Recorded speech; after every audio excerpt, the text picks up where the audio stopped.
தமிழ் தடம் நேயர்களுக்கு வணக்கம். நம்மோடு உரையாட அரசியல் விமர்சகர் சி.கே. மதிவாணன் அவர்கள் நம்மளோட இணைந்திருக்காங்க. வாங்க பேசலாம். வணக்கம் சார். வணக்கம். கார்த்திகை தீபத்தூண்ல திருப்பரங்குன்றத்துல ஏத்தக்கூடாது அப்படின்னு திமுக அரசு விடாப்பிடியாக இருந்தாங்க. இப்போ உயர்நீதிமன்றம் தீர்ப்பு கொடுத்திருக்காங்க, நீங்க தீபம் ஏத்தலாம் அப்படின்னு சொல்லிட்டு.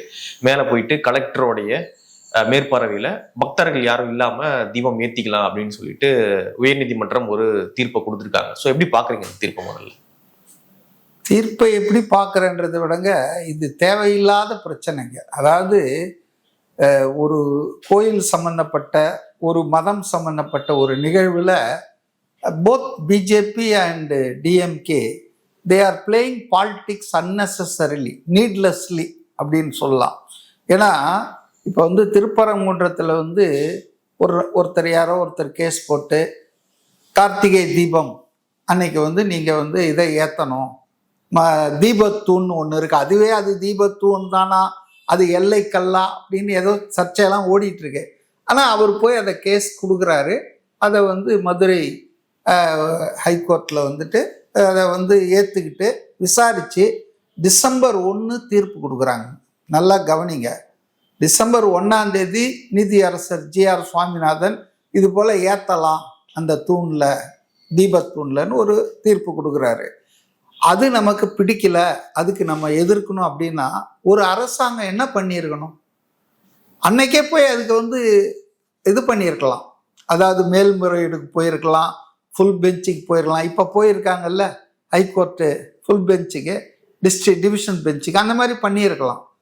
ஆனால் என்ன பண்ணாங்க? பேசாமல் இருந்தாங்க. 4ஆம் தேதி வரைக்கும் பேசாமல் இருந்தாங்க. நடுவில் அரசாங்கத்துக்கு இதை டிஃப்யூஸ் பண்ணுறதுக்கு, இது மேலே அப்பீல் போகிறதுக்கு வாய்ப்புகள் இருந்து, வசதிகள் இருந்து. But they have not utilised it. ஏன்னா அவங்களுக்கும் பிஜேபிக்கும் ஒரே எண்ணம் தான், அரசியல் ஆதாயம் பெறணும். அதாவது இன்னைக்கு விஜய் அவர்கள் அரசியலுக்கு வந்ததுக்கு அப்புறம் இட்ஸ் எ நோன் ஃபேக்ட், கிறிஸ்துவர்கள், இஸ்லாமியர்கள் பெரும்பகுதி அவர் பக்கம் போற ஒரு சூழல் உருவாயிருக்கு. இந்த வாக்குகள்லாம் அப்படியே சிந்தாமல் சிதறாமல் டிஎம்கேக்கு கடந்த காலங்களில் வீழ்ந்துட்டு இருந்த வாக்குகள். So they are at loss. Minority votes தங்களை விட்டு போயிடுமோன்ற அச்சம் காரணமாக அப்போ அதுக்கான ஒரு பூச்சாண்டி இவங்க கிரியேட் பண்ணிகிட்டே இருக்காங்க. என்ன பூச்சாண்டி? Majority Hinduism. அதை ரெப்ரசன்ட் பண்ணுறது யார்? பிஜேபி. ஸோ பிஜேபி இது பண்ணுது, இது பிஜேபி பண்ணுறாங்க, அப்படி நாங்கள் அதை எதிர்க்கிறோம் அப்படின்னு சொன்னால் மைனாரிட்டி ஓட்டுகள் நம்மளை விட்டு போகாது, அல்லது போன ஓட்டுகள் திருப்பி நம்மக்கிட்ட வந்துடும் அப்படின்னு எல்லாமே எலெக்ஷன் கணக்கு தாங்க. இதில் இவங்க சின்சியராக இருந்திருந்தா as a government they should have appealed on the day itself. எதுக்கோ ராத்திரிக்கு போகிறாங்க, காலையில் போய் கேட்டை உடைக்கிறாங்க, என்னென்னவோ பண்ணுறாங்கல்ல. அப்போ இப்படி ஒரு தீர்ப்பு வந்திருக்குன்னா அதை நீங்கள் விரும்பாத பட்சத்துக்கு, என்னை கேட்டால் கண்டுக்காமல் விட்டா ஒரு பிரச்சனையும் இல்லை. இது ஒரு நாள் கூத்தோடு முடிஞ்சிருப்போம், போயிருப்பாங்க, ஏற்றிருப்பாங்க. ஆனால் அதை பாருங்க, ஒரு பெரிய இஷ்யூ ஆக்கி திருப்பி மேல்முறையீடு அங்கே போனாங்க, அதே வேற ஜட்ஜஸ் கிட்ட போனாங்க, அவங்க அதை கன்ஃபார்ம் பண்ணிட்டாங்க. இப்போ சென்னை உயர்நீதிமன்றத்தில் டிவிஷன் பெஞ்சுக்கு போனாங்க, அங்கேயும் கன்ஃபார்ம் பண்ணிட்டாங்க. இப்போ சுப்ரீம் கோர்ட்டுக்கு போவாங்க. ஏன் போக மாட்டாங்க? அவங்க பணத்தை செலவு பண்றாங்க. மக்கள் வரி பணம் 30 லட்சம் 40 லட்சம் ஒரு கேஸுக்கும் சுப்ரீம் கோர்ட் வரைக்கும் போய் அடி வாங்கிட்டு வருவாங்க. நான் என்ன கேட்குறேன்னா, whether this is worth the case to fight like this? இப்போ இவங்க பண்றதால தான் இந்த 2 மக்களுக்கு மத்தியில் யாருக்குமே அப்ஜெக்ஷன் இல்லைங்க. இஸ்லாமியர்கள் யாராவது இங்கே தீபம் ஏற்றக்கூடாதுன்னு சொன்னாங்களா? நான் I am against BJP tooth and nail. ஆனால் இந்த விஷயத்தில் நான் என்னன்னா, டிஎம்கே பொலிட்டிக்கலைஸ் பண்ணுறாங்க. அது சூட் ஆகுது. நான் பால் போடுற மாதிரி போடுறேன், நீ அடிக்கிற மாதிரி அடின்ற மாதிரி. பிஜேபிக்கு பொலிட்டிக்கலைஸ் பண்ணுறாங்க இந்த இஷ்யூவை. They want to divide people. திட்டமிட்டு பிஜேபிக்கு ஒரு பிளே கிரவுண்ட் உருவாக்குறாங்க. பிளே கிரவுண்ட் இல்ல, பால் லூசா போட்டா அடிப்பாங்கல்ல சிக்ஸர். நான் ஒரே ஒரு விஷயம் சொல்றேன், இந்து முன்னணின்னு ஏதோ ஒரு அமைப்பு இதை நடத்துறாங்க இந்த போராட்டங்களை. சரி, பாஜக தலைவர் நயினார் நாகேந்திரன் திருநெல்வேலியிலேருந்து ஓடி இங்க உட்காந்து இங்க அரெஸ்ட் ஆகுறாரு. ஏன்? சரி, அவங்களுக்கு அதுதாங்க தொழில். மதத்தை அடிப்படையாக வைத்து மத உணர்வுகளை தூண்டி விட்டு மத உணர்வுகளின் அடிப்படையில் அரசியல் ஆதாயம் பெறுவதுதான் பாஜகவினுடைய விதி. அதை இந்தியா பூரா அதை தான் பண்ணிட்டு இருக்காங்க. அயோத்தியில போய் ராமர் கோயிலை கட்டுவாங்க, ராமர் கோயில்ல போய் இவரே பூசாரி வேலையை பார்ப்பார் பிரதமரே. இது எல்லாமே பார்த்தீங்கன்னா எல்லாமே எதுக்காக டான்ஸ் ஆடுறாங்கன்னா only to get the votes. இந்துக்களுடைய ஓட்டை பூரா தாங்க வாங்கணும்னு பாஜக கணக்கு போடுது. ஏன்னா இந்தியாவில் 80% மேலானவர்கள் இந்துக்கள். ஆனால் அவங்க கனவு ஒன்றும் நடக்கல. 3 முறை 11 வருஷம் அவர் ஆனா கூட 40% ஓட்டு கூட அவருக்கு கிடைக்கல பிஜேபிக்கு. That means 45% Hindus reject BJP. Despite this propaganda campaign, அரசாங்க பவரை மிஸ்யூஸ் பண்ணி இன்னைக்கு கம்ப்ளீட்டா நீங்க பாத்தீங்கன்னு சொன்னா ஒரு இந்துத்துவா தான் இவரே பேசுறாரு. இந்து நாடு தான். ஆர்எஸ்எஸ் சீப் அவர் போறாரு பாருங்க, 40 கார். அவர் யாரு? Is not even A MLA, MCR, MP, any public. ஆனா அவருக்கு பாத்தீங்கன்னா என்ன பந்தோபஸ்து, பிரைம் மினிஸ்டருக்கு ஈக்குவல் ஆயிட்டார் இப்ப. So deliberately they are trying to inculcate Hindu feelings, இந்து மத உணர்வு. இப்ப இந்த நாடு இந்திய மக்கள்ல பெரும்பகுதி இந்துக்கள் தாங்க இருக்காங்க. அவங்கள கேப்சர் பண்றதுக்காக தான் அவங்க பண்றதும் அரசியல் ஆதாயம் தான். இப்போ ராமர் கோயில் கட்டினது இப்ப அடுத்து மதுராவுக்கு போறோன்றாங்க. இப்படி போயிட்டே இருப்பாங்க, வேற எதுவும் செய்ய மாட்டாங்க. வேலையில்லா திண்டாட்டம் என்னாச்சு, வறுமை என்னாச்சு, தொழில் வளர்ச்சி என்ன, ரூபாய் குறைஞ்சி அப்படியே தரைக்கு வந்துடும் பழகுது. 46 ரூபாய் ஒரு ரூபாய் இருந்தப்போ டாலருக்கு நிகரா முழங்கினவர் தான் நம்ம முதலமைச்சரா இருந்த குஜராத்தில் மோடி. இன்னைக்கு அது 100 ரூபாவை தொட்டுச்சு. இப்ப இந்த நாட்டின் பொருளாதாரம் சீர்குலையுது, வேலையில்லா திண்டாட்டம் உச்சத்துல இருக்கு. இதை பத்திலாம் அவங்களுக்கு, அதாவது பிரெட் அண்ட் பட்டர் இஷ்யூஸை பத்தி மக்கள் பத்திக்கலாம், கோயில்ல கட்டிடுவோம் இது மாதிரி ஆட்கள். இப்ப இவங்க என்னன்னா டிஎம்கேவுக்கு பிஜேபி வந்துடும், உள்ள நுழைஞ்சிரும், இதுதான் இவங்க வேலை. இவங்களுக்கும் பார்த்தீங்கன்னா இப்போ நான் கேட்குற ஒரே ஒரு விஷயம், அதாவது 10 லட்சம் பேருக்கு நேற்று முதலமைச்சர் லேப்டாப் கொடுக்குற ஒரு விஷயத்த துவக்கி வச்சிருக்கார். நல்ல முயற்சி. ஆனா இது ஏன் 4.25 வருஷம் கழிச்சு உங்க ஞாபகத்துக்கு வருது? உண்மையிலேயே நீங்க மாணவர்கள் நலனில் அக்கறை உள்ளவர்களாக இருந்தால், மாணவர்கள் தங்களுடைய தொழில்நுட்ப அறிவை, தங்களுடைய அறிவியல் அறிவை உயர்த்தி கொள்ள வேண்டும் என்று நினைத்தால் ஜெயலலிதா பண்ணாங்க முதல்ல. அது ஏன் நிறுத்தினாங்க என்னன்னு தெரியாது. ஆனா இன்னைக்கு 4.25 வருஷம் கழிச்சு 10 லட்சம் பேருக்கு நாங்கள் கொடுக்குறோன்றீங்களா? உங்க கருணை எல்லாமே டிராமான்ற. இப்போ ஒன்றும் வேணாம், நம்ம ஓல்டு பென்ஷன் ஸ்கீமுக்காக 4.25 வருஷமா அந்த அரசு ஊழியர்கள் போராடி கொண்டிருந்தார்கள். தொடர்ந்து போராட்டம். இப்போ இன்னிலேருந்து அவங்க காலவரையற்ற வேலை நிறுத்தத்துக்கு அந்த ஜாக்டோஜியோ அறைகோல் விட்டு இருந்தாங்க. ஆனால் இப்போ அவங்க அந்த போராட்டத்தை வாபஸ் வாங்கிட்டாங்க. ஏன்னா என்ன நிறைவேறுச்சு? Basically I am a trade union leader. It is a drama created by government. அதில் யூனியன்ஸ் அன்ஃபார்ச்சுனேட்லி கதாபாத்திரங்களாக மாறிட்டாங்க. இப்போ இன்னைக்கு தாங்க கேபினெட் மீட் பண்ணுது. தமிழ்நாடு அரசின் அமைச்சரவை கூட்டம் இந்த பென்ஷன் ஸ்கீம் புதுசாக போட்டிருக்காங்களே, அது ஓல்டு பென்ஷன் ஸ்கீம் இல்லை, அஷ்யூர்டு பென்ஷன் ஸ்கீம். ரெண்டுக்கும் வித்தியாசம் இருக்கு. பேசிக்கலாக நான் என்ன சொல்றேன்னாங்க, பென்ஷன் என்பது ஒரு ஆள் செய்த சேவையை பாராட்டி, செய்த சேவைக்காக எதிர்காலத்தில் ஒரு கஷ்டப்படக்கூடாது என்பதற்காக கொடுக்கப்படும் ஒரு தொகை தான் பென்ஷன். அவருக்கு சம்பளம் ஒன்றும் கிடையாது அது. ஆனால் அந்த பென்ஷன் ஓல்டு பென்ஷன் ஸ்கீம்ல என்னன்னா, அதுக்காக அவர் எந்த பேமெண்ட்டும் பண்ண வேண்டிய அவசியம் இல்லை. சேவை காலத்தில் அவர் சம்பளம் வாங்குவார், ரிட்டையர் ஆன பிறகு பென்ஷன் வாங்குவார். இதுதான் சிம்பிள். ஆனால் இன்னைக்கு 2003 ஏப்ரல் 1 ஜெயலலிதா அவர்கள் தமிழ்நாட்டில் நாட்டுக்கே முன்மாதிரியா பண்ணி விட்டாங்க. அவங்க என்ன பண்ணாங்க, contributory pension scheme OPS CPS மாத்தினாங்க. அதுக்கப்புறம் தான் மத்திய அரசே அவங்க ஊழியர்களுக்கு 2004 ஜனவரியிலிருந்து நியூ பென்ஷன் ஸ்கீம்னு மாத்தினாங்க. பேசிக்கலா எல்லாம் ஒண்ணுதாங்க. இந்த சிபிஎஸ் ஜெயலலிதா 2003 ஜனவரியிலிருந்து கொண்டு வந்தது. இந்தியா பூரா ஒன்றிய அரசின் ஊழியர்களுக்கு ஒன்றிய அரசு கொண்டு வந்த என்பிஎஸ் எல்லாமே பேசிக்கலி ஒண்ணுதான். ஓபிஎஸ்ல இருந்து வேறுபட்டது, மாறுபட்டது. என்னன்னா ஓபிஎஸ்க்கு you don't pay anything while in service. ஆனா இந்த என்பிஎஸ், சிபிஎஸ் எல்லாத்துக்கும் you have to pay while you are working, while you are in service. அரசு பணியில நீங்க இருக்கும்போது மாதந்தோறும் உங்க சம்பளம் பிளஸ் டிஏல 10% பணத்தை பிடிச்சுக்குவாங்க பென்ஷனுக்காகன்னு சொல்லி. ஸோ ஓபிஎஸ் என்பது வேற, என்பிஎஸ் சிபிஎஸ் என்பது வேற. இப்ப ஏபிஎஸ் வந்திருக்கு சார். அதை தான் இப்போ வந்து அரசு ஊழியர்கள் 2023 22 வருஷமா 23 வருஷமா போராடிட்டு இருக்காங்க. எங்களுக்கு ஓல்டு பென்ஷன் ஸ்கீம் வேணும், பழைய பென்ஷன் வேணும்னு கேட்டுட்டு இருந்தாங்க. இப்போ இது நாங்கள் தருவோம் அப்படின்னு எதிர்கட்சியா இருக்கும்போது நீட்டி முழக்கினார் ஸ்டாலின். சரி, முதலமைச்சர் ஆனாரு. அவர் தான் எப்பவுமே ரொம்ப வசதியா கொடுத்த வாக்குறுதிகளை எல்லாம் மறந்துடுவாங்கல்ல. ஸோ மறந்துட்டாங்க. ஸோ யூனியன்ஸுக்கு அவங்களுக்கு ப்ரெஷர் இருக்கும்ல, ஆர்ப்பாட்டம், தர்ணா, போராட்டம்னு ஒரு வழியாக இண்டெபெண்டன்ட் ஸ்ட்ரைக்கு இப்போ ஜனவரி 6 அறிவிச்சாங்க. தேர்தலுக்கு வேற 100 நாள் தான் இருக்குது. கவர்மெண்ட் எம்ப்ளாயீஸ் வந்து ஒரு முக்கியமான செக்ஷனுங்க, ஓக்கல் செக்ஷன்.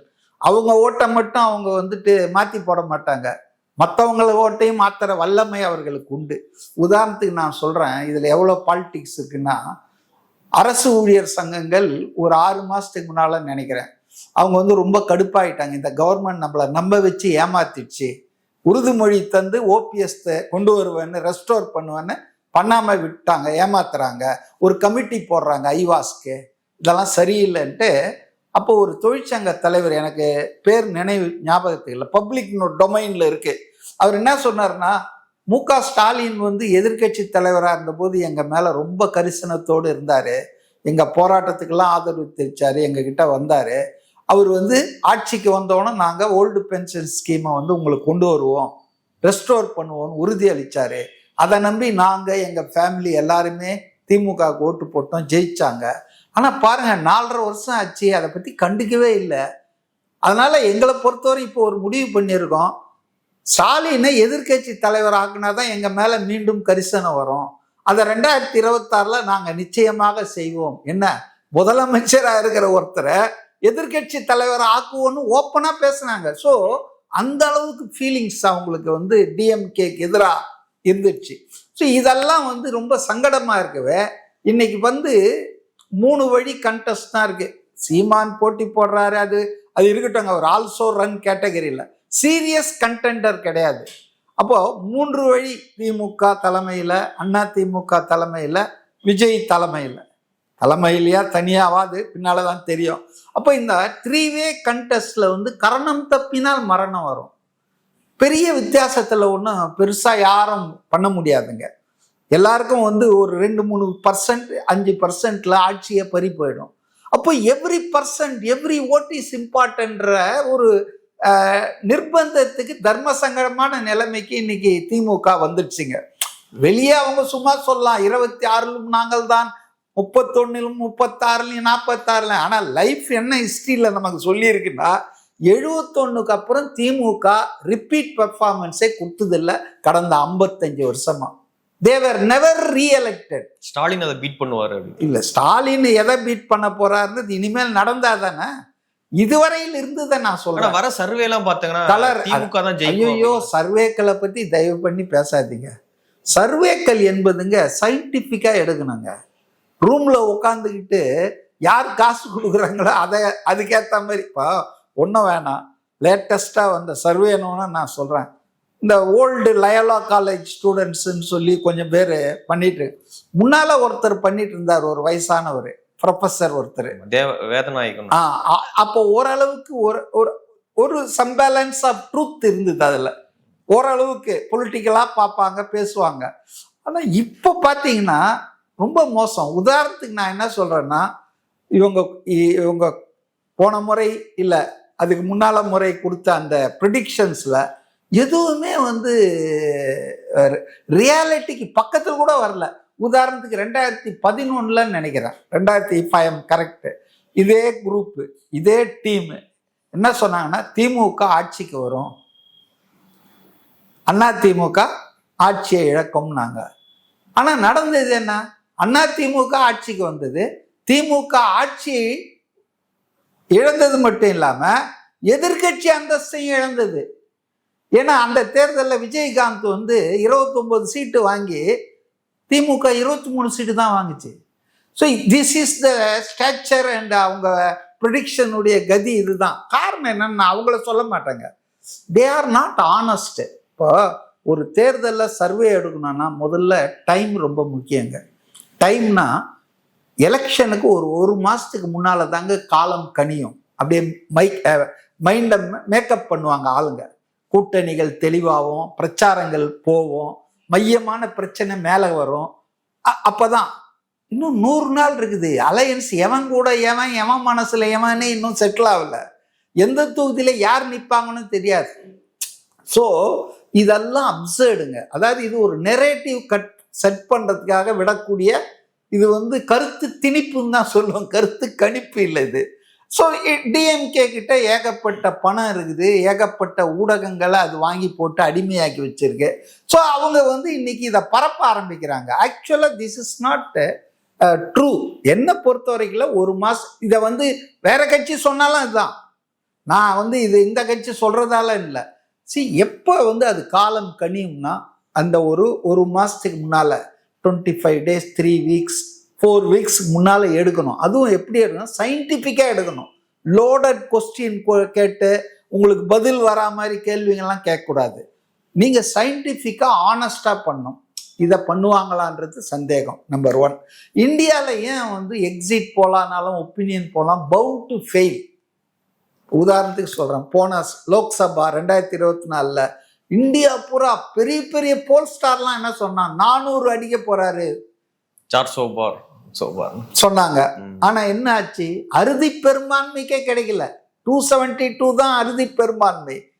அந்த அறுதி பெரும்பான்மையை கிடைக்காம இப்ப 2 கிரச்சை வச்சுக்கிட்டு இந்த பக்கம் நிதிஷ்குமார், இந்த பக்கம் சந்திரபாபு நாயுடு வச்சுக்கிட்டு ஓட்டிக்கிட்டு இருக்காரு மோடி.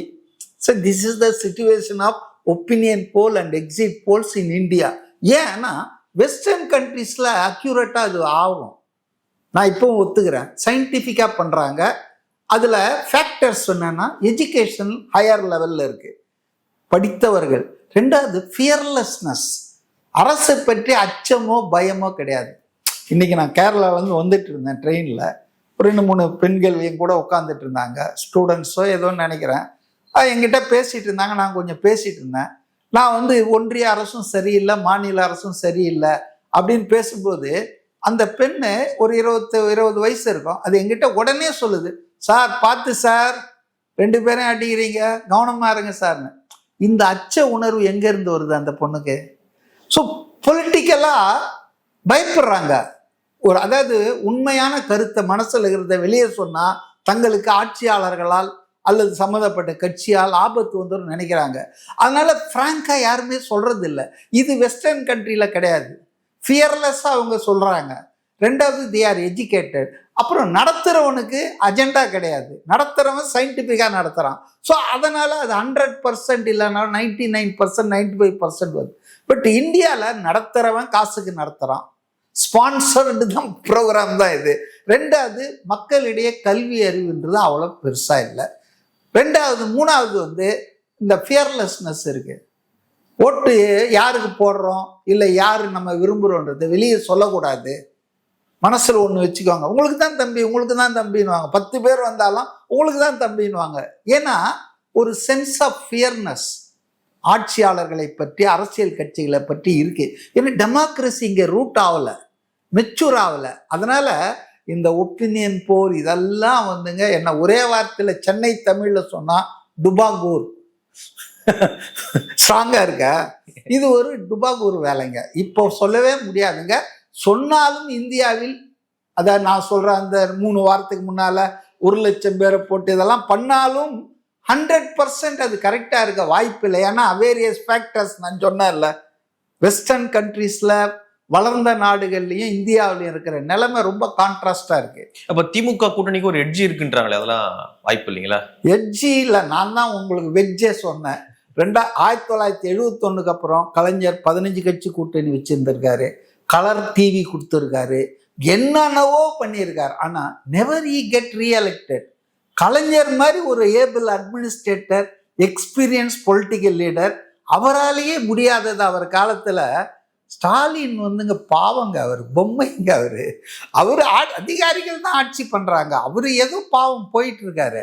அதனால அதிகாரிகள் ஆட்சி பண்ற இந்த இந்த திமுக இன்னைக்கு இருக்கிற, அதாவது அப்பா பையன் இந்த குடும்ப அரசியல் வந்து கலைஞரால முடியாததை இவர்கள் செய்து விடுவார்கள்னு நான் வந்து துரைமுருகன் இல்லை, கலைஞர் சாதிக்காததை உதயநிதி சாதித்து விட்டாருன்னு அந்த விழால பேசினாங்களே, திராவிட இயக்கத்தின் பவள விழால. அதனால ஹானஸ்டா பாத்தீங்கன்னா, what Karunanidhi could not do it, never in any other person in DMK can do it.